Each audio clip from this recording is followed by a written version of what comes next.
ஒருத்தர் நடிகர் ஆகிறதோ அல்லது பிரபலமாகிறதோ மக்கள்கிட்ட ஒரு நல்ல ஃபேம் வேணும், அந்த லைம் லைட்டில் இருந்துகிட்டே இருக்கணும் அப்படின்னு ஆசைப்பட்டு தான். ஆனால் நடிகர்கள் ஆனதுக்கப்புறம், பிரபலங்கள் ஆனதுக்கப்புறம் அந்த லைம் லைட்டில், அதாவது பிரபலத்துக்கான அந்த வெளிச்சத்துலேருந்து விலகி நிற்கிறது அப்படின்றது அவ்வளோ எளிதான விஷயம் கிடையாது. தனிப்பட்ட வாழ்க்கை பொதுவெளியில் பேசு பொருளாவது, எல்லாத்துக்கும் கருத்து சொல்லியே ஆக வேண்டிய ஒரு சிச்சுவேஷன், மிகுந்த பொறுப்புகளோடு இருக்க வேண்டிய கட்டாயம், பிரபல பிம்பத்தை பொதுவில் பயன்படுத்தணும் அப்படின்ற அழுத்தங்கள் அப்படின்னு சொல்லிட்டு நடிகர்களுடைய அந்த தனிப்பட்ட வாழ்க்கையையும் சுதந்திரத்தையும் இந்த பிரபல வெளிச்சம், அதாவது இந்த ஃபேம் இருக்கு இல்லையா, அந்த லைம் லைட்டு அது தின்னு தீர்த்து இந்த வெளிச்சத்திலிருந்து கொஞ்சம் விலகி இருந்தாலும் காணாம போயிடுவோமா அப்படின்ற ஒரு பயமா அவங்களுக்குள்ள இருந்துகிட்டே இருக்கும். இதுவே நடிகர்களுடைய வரமாகவும் இருக்கு, சாபமாகவும் இருக்கு. இந்த வரையறைக்குள்ளெல்லாம் பொருந்தாம இந்த பிரபல வெளிச்சத்திலிருந்து எப்போதுமே விலகி நிற்கிறவர் தான் நடிகர் அஜித்குமார். திரையுலகத்தோட உச்சத்தில் இருக்கும்போதே இதை துணிஞ்சு பண்ணாரு. ஆரம்பத்தில் பட்டங்கள், ரசிகர்களின் கொண்டாட்டங்கள், ரசிகர் மன்ற செயல்பாடுகள், நேர்காணல்களில் தான் மீதான விமர்சனங்களுக்கு விளக்கம் கொடுக்கிறது அப்படின்னு சொல்லிட்டு சினிமாவினுடைய கொண்டாட்டங்களையும் சோகங்களையும் ரசிகர்களோட ஆரவாரத்தையும் ஏற்றுக்கிட்டு அந்த பிரபலத்துக்கான வெளிச்சத்தில் இருந்தவர் தான் இந்த அஜித்குமார். ஆனால் ரசிகர்கள் மீதான பொறுப்புணர்வு, தனிப்பட்ட வாழ்க்கைக்கு முக்கியத்துவம் கொடுக்கிறது, இமாலய வெற்றி தோல்விகள், அரசியல் சர்ச்சைகள் போன்றவை அவரை ரொம்பவே பக்குவப்படுத்திருச்சு. இப்போ அவர் இவ்வளோ மெச்சூர்டாக இருக்கிறதுக்கு அதெல்லாம் தான் காரணம் அப்படின்னு சொல்லலாம்.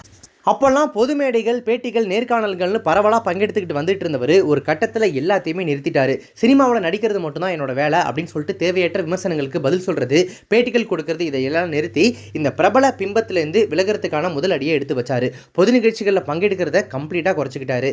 ரசிகர் மன்ற கலைப்பு, அதுதான் அவருடைய கரியரில் ரொம்ப முக்கியமான நடவடிக்கையாக பார்க்கப்படுது.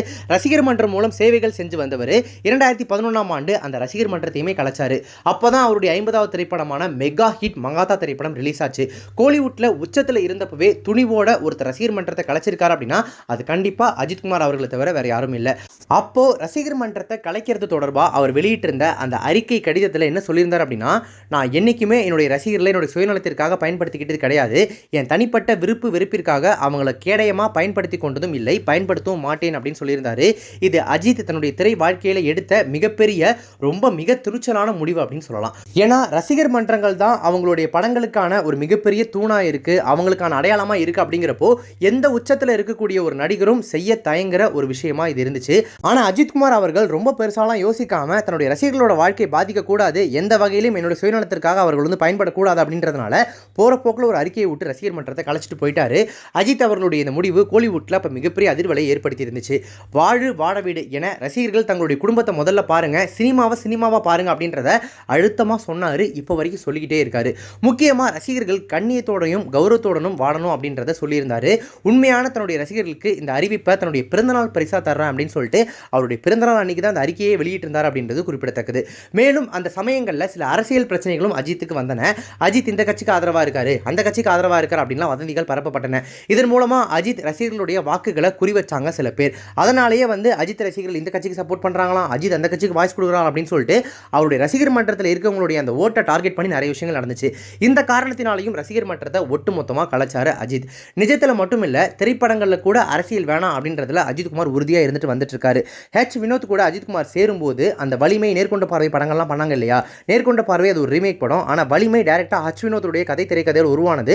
அந்த கதைக்கு பதிலாக அஜித்குமாருக்கு முதல் முறையாக ஒரு ராவான பொலிட்டிக்கல் த்ரில்லர், ஒரு அரசியல் கதை தான் சொல்லப்பட்டது. ஆனால் அப்போ கூட அதில் அரசியல் வேணாம் அப்படின்னு சொல்லிட்டு தான் அஜித் சொல்லியிருக்காரு. அந்த அளவுக்கு தான் ஆரம்பத்தில் எடுத்த அந்த முடிவில் இப்போ வரைக்கும் ரொம்பவே ஸ்ட்ராங்காக இருக்காரு. அந்த நிலைப்பாடுலேருந்து அவர் தவறவே இல்லை அப்படின்னு சொல்லலாம். ஆனால் அவ்வப்போது அஜித் மேலே அரசியல் சாயம் பூசப்படும். அப்படியாக 2019 பாராளுமன்ற தேர்தலின் போது அஜித் அரசியல் கட்சிக்கு ஆதரவு கொடுக்கிறதா வதந்திகள் பரவணுச்சு. அப்போது அறிக்கை ஒன்றை வெளியிட்டிருந்த அஜித், அரசியல் நிகழ்வுகளுடன் என் பெயரையோ என் ரசிகர்கள் பெயரையோ சம்பந்தப்படுத்தி ஒரு சில செய்திகள் வந்து கொண்டிருக்கிறது. தேர்தல் வரும் இந்த நேரத்தில் இத்தகைய செய்திகள் எனக்கு அரசியல் ஆசை வந்துவிட்டதோ என்ற ஐயப்பாட்டை பொதுமக்களிடையே விதைக்கும். இந்த தருணத்தில் நான் அனைவருக்கும் தெரிவிக்க விழைவது என்னவென்றால், எனக்கு நேரடியாகவோ அல்லது மறைமுகமாகவோ அரசியல் ஈடுபாட்டில் எந்த ஆர்வமும் இல்லை. ஒரு சராசரி பொதுஜனமாக வரிசையில் நின்று வாக்களிப்பது மட்டுமே எனது உச்சக்கட்ட அரசியல் தொடர்பு. நான் என் ரசிகர்களை குறிப்பிட்ட ஒரு கட்சிக்கு ஆதரவு அளியுங்கள் என்றோ வாக்களியுங்கள் என்றோ எப்பொழுதும் நிர்பந்தித்தது கிடையாது, நிர்பந்திக்கவும் மாட்டேன் அப்படின்னு சொல்லியிருந்தாரு. லக்கி ஸ்டார், அல்டிமேட் ஸ்டார், தலை அப்படின்னு சொல்லிட்டு பல பட்டங்களால் ரசிகர்கள் அஜித்தை அன்புடன் அழைச்சிட்டு வந்துட்டு இருந்தாங்க.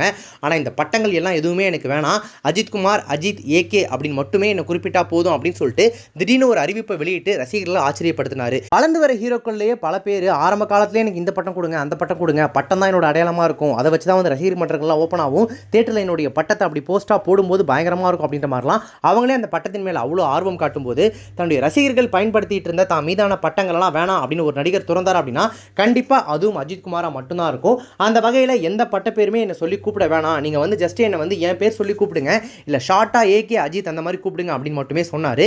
இது தொடர்பாக அவர் வெளியிட்டிருந்த அந்த அறிக்கையில் அவர் என்ன சொல்லியிருந்தார் அப்படின்னா, பெரும் மரியாதைக்குரிய ஊடக பொதுஜன மற்றும் என் உண்மையான ரசிகர்களுக்கு இனி வரும் காலங்களில் என்னை பற்றி எழுதும்போதோ என்னை பற்றி குறிப்பிட்டு பேசும்போதோ என் இயற்பெயரான அஜித்குமார் மற்றும் அஜித் என்றோ அல்லது ஏகே என்றோ குறிப்பிட்டால் போதுமானது. தல என்றோ வேறு ஏதாவது பட்டப்பெயர்களையோ குறிப்பிட்டு அழைக்க வேண்டாம் என்று அன்போடு வேண்டுகோள் விடுக்கிறேன். உங்கள் அனைவரின் ஆரோக்கியம், உள்ள உவகை, வெற்றி, மன அமைதி, மனநிறைவு உள்ளிட்ட சகலமும் கிடைக்க வாழ்த்துகிறேன் அப்படின்னு அந்த அறிக்கையில் சொல்லியிருந்தார். இது சாதாரண விஷயமே கிடையாது. பட்டத்தை ஒருத்தர் துறக்கிறது அப்படின்றதெல்லாம் அது தமிழ் சினிமாவில் முதல் முறையாக தைரியமாக பண்ண ஒரு ஹீரோ அப்படின்னா அது அஜித்குமார் அவர்கள் மட்டும்தான். அஜித்குமார் அவர்கள் தன்னுடைய எந்த ஒரு அறிவிப்பையுமே அவர் நேரடியாக அது வரைக்கும் வெளியிட்டதே கிடையாது. அவருடைய பிஆர்ஓவான சுரேஷ் சந்திரா அவருடைய சோஷியல் அக்கௌண்ட் மூலமாக தான் வெளியிடுறாரு. இருந்தாலும் அஜித்தினுடைய அதிகாரப்பூர்வ சோஷியல் மீடியா அக்கௌண்ட் அப்படின்னு சொல்லிட்டு பல போலியான அக்கௌண்ட்டுகள் மூலம் சர்ச்சைக்குரிய பதிவுகளையும் வதந்திகளையும் ஒரு சிலர் பரப்பிக்கிட்டு இருக்காங்க. உடனே இதற்கு சட்ட ரீதியான ஆக்ஷன் எடுத்த அஜித் தனக்கு எந்த ஒரு சோஷியல் மீடியா அக்கௌண்ட்டுகளும் இல்லை அப்படின்றத தெளிவுபடுத்தியிருந்தார். பொது நிகழ்ச்சிகளில், அரசியல் நிகழ்ச்சிகளில் சிலர் வலிமை அப்டேட் அப்படின்னு கோஷமிட்டதும் அப்போது அஜித் வேண்டுகோள் விடுத்ததும் எல்லாரும் தெரிஞ்ச விஷயம் தான். அதில் அஜித் சொன்ன முக்கியமான வார்த்தை, உங்களுக்கு சினிமா ஒரு பொழுதுபோக்கு மட்டுமே, எனக்கு சினிமா ஒரு தொழில் அப்படின்றது தான். அவர் வெளியிட்டிருந்த அது தொடர்பான அந்த அறிக்கையில், என் மீதும் என் படங்களின் மீதும் அபரிதமான அன்பு கொண்டு இருக்கும், எதையும் எதிர்பாராத அன்பு செலுத்தும் என் உண்மையான ரசிகர்களுக்கும் மக்களுக்கும் என் மனமார்ந்த வணக்கம். கடந்த சில நாட்களாக என் ரசிகர்கள் என்ற பெயரில் நான் நடித்து இருக்கும் வலிமை சம்பந்தப்பட்ட அப்டேட்ஸ் கேட்டு அரசு, அரசியல், விளையாட்டு மற்றும் பல்வேறு இடங்களில் சிலர் செய்து வரும் செயல்கள் என்னை வருத்தமுறை செய்கிறது. முன்னரே அறிவித்தபடி படம் குறித்த செய்திகள் உரிய நேரத்தில் வந்து சேரும். அதற்கான காலத்தை, நேரத்தை நான் தயாரிப்பாளருடன் ஒருங்கிணைந்து நிர்ணயம் செய்வேன். அதுவரை பொறுமையுடன் காத்திருக்கவும். உங்களுக்கு சினிமா ஒரு பொழுதுபோக்கு மட்டுமே, எனக்கு சினிமா ஒரு தொழில். நான் எடுக்கும் முடிவுகள் என் தொழில் மற்றும் சமூக நலன் சார்ந்தவை. நம் செயல்களை சமூகத்தில் நம் மீது உள்ள மரியாதையை கூட்டும். இதை மனதில் கொண்டு ரசிகர்கள் பொதுவெளியிலும் சமூக வலைதளங்களிலும் கண்ணியத்தையும் கட்டுப்பாட்டையும் கடைபிடிக்க வேண்டும் என கேட்டுக்கொள்கிறேன். என் மேல் உண்மையான அன்பு கொண்டவர்கள் இதை உணர்ந்து செயல்படுவார்கள் என நம்புகிறேன் அப்படின்னு சொல்லியிருந்தாரு. இப்போ சமீபமா கொஞ்ச காலமா கடவுளே அஜித்தே அப்படின்ற அந்த வார்த்தை, அந்த கோஷம் வந்து ரசிகர்கள் மத்தியில் பயங்கரமா ஃபேமஸ் ஆகி போற இடத்துல, பொது இடங்கள்ல, மேடைகள்ல, அரசு நிகழ்ச்சிகளில், விளையாட்டு நிகழ்ச்சிகள்னு எல்லா இடத்துலையும் வந்து ரசிகர்கள் வந்து கோஷமிட்டே இருந்தாங்க. அது தொடர்பான சில வீடியோக்கள்லாம் சோஷியல் மீடியாவில் பயங்கர வைரலாக போயிட்டு இருந்துச்சு. ஏன் சமீபத்தில் வெளியான விடாமுயற்சி அந்த டீசர்லேயே அனிருத் அவர்கள் பயன்படுத்தி இருந்த அந்த மியூசிக் கடவுளே அஜித்தே அப்படின்ற அந்த கோஷத்தினுடைய தாக்கத்தில் உருவான ஒரு பிஜிஎம் தான். அவரே அதை அப்படி தான் உருவாக்கியிருந்தாரு. கான்செப்ட் அனிருத் பாடும்போது கூட குறிப்பிட்ட அந்த இடைவெளியில் கடவுளே அஜித்தே அப்படின்னு ரசிகர்கள் கத்திட்டு இருந்தாங்க. ஸோ அஜித்குமார் அவர்கள் இதையுமே வேணாம் அப்படின்னு சொல்லி சமீபத்தில் ஒரு அறிக்கை ஒன்று வெளியிட்டிருந்தாரு. அதில் சமீப காலமாக எல்லா இடங்கள்லையும் இந்த கடவுளே அஜித்தே அப்படின்னு சொல்லப்படுறது எனக்கு வந்து சுத்தமாக பிடிக்கல.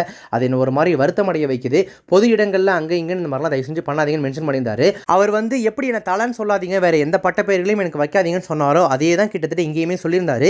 என்னுடைய பேரை மட்டும் நீங்கள் வந்து சொன்னீங்கன்னா போதும், அதுக்கு முன்னாடி தேவையில்லாத எந்த வார்த்தைகளோ அல்லது கோஷமோ எனக்கு தேவையில்லை, அதை பண்ணாதீங்க, அது நம்ம மீதான மரியாதையும் கண்ணியத்தையும் குறைக்குது அப்படின்றத தன்னுடைய ரசிகர்களுக்கு மறுபடியும் ஒரு அறிக்கை மூலமாக அன்பாக வந்து தெரிவிச்சிருந்தாரு. கடவுளே அஜித்தே அப்படின்ற அந்த விஷயம் பயங்கர வைரல் ஆகிட்டு இருந்த டைமில் அதை பண்ணாதீங்க, எனக்கு அந்த விளம்பரம் தேவையில்லை அப்படின்னு ஒரு நடிகர் சொல்கிறாரு. இப்போவுமே ரசிகர்கள் மேலே அவ்வளோ அக்கறையாக இருக்கார் அப்படின்னா மறுபடியும் சொல்கிறேன், அதெல்லாம் ஒரு மனிதரால் தான் பண்ண முடியும். அது அஜித்குமாராக மட்டும்தான் இருக்கும். சினிமா உங்களுக்கு பொழுதுபோக்கு, என்னை பொறுத்த வரைக்கும் அது தொழில். நான் பண்ணுற தொழில் உங்களுக்கு பிடிச்சிருந்துச்சுன்னா வந்து செலிப்ரேட் பண்ணுங்கள், கொண்டாடுங்க, அந்த படத்தை பார்த்து ரசிங்க. பிடிக்கலையா தயவு செஞ்சு விட்டுட்டு அடுத்த வேலையை பாருங்கள், உங்களுடைய கடமைகளை பாருங்கள், கண்ணியத்தோடு இருங்க அப்படின்றத அஜித் எப்போதுமே சொல்கிறது. வெற்றி திறமையால் வரலாம், ஆனால் மரியாதை நாம் பண்ணுற செயல்கள்லையும் குணத்திலையும் தான் வருது. அந்த வகையில் அஜித்தினுடைய ஒவ்வொரு செயல்கள்லையும் அவர் மீதான மரியாதையும் சரி, கண்ணியமும் சரி, அவருடைய ரசிகர்களுக்கு மட்டும் இல்லை பொதுமக்களுக்குமே கூடிக்கிட்டே தான் இருக்குது அப்படின்னு சொல்லலாம். நாம் நேசிக்கிறவங்களுக்கான பிரைவசியையும் கண்ணியத்தையும் அன்பு பரிசாக வழங்கும் அப்படின்னு அஜித்குமார் அவர்கள் ஒவ்வொரு அறிக்கை மூலமாகவும் தன்னுடைய பேச்சின் மூலமாகவும் அது வந்து தெரியப்படுத்திக்கிட்டே இருக்காரு. அவருடைய உண்மையான ரசிகர்கள் பலரும் அவருடைய அந்த அறிக்கையிலேருந்து வரக்கூடிய ஒவ்வொரு வார்த்தைகளையுமே அவருடைய வாய் வார்த்தையாகவே எடுத்துக்கிட்டு அதை பயங்கரமாக ஃபாலோ பண்ணிட்டு நடந்துட்டு இருக்காங்க.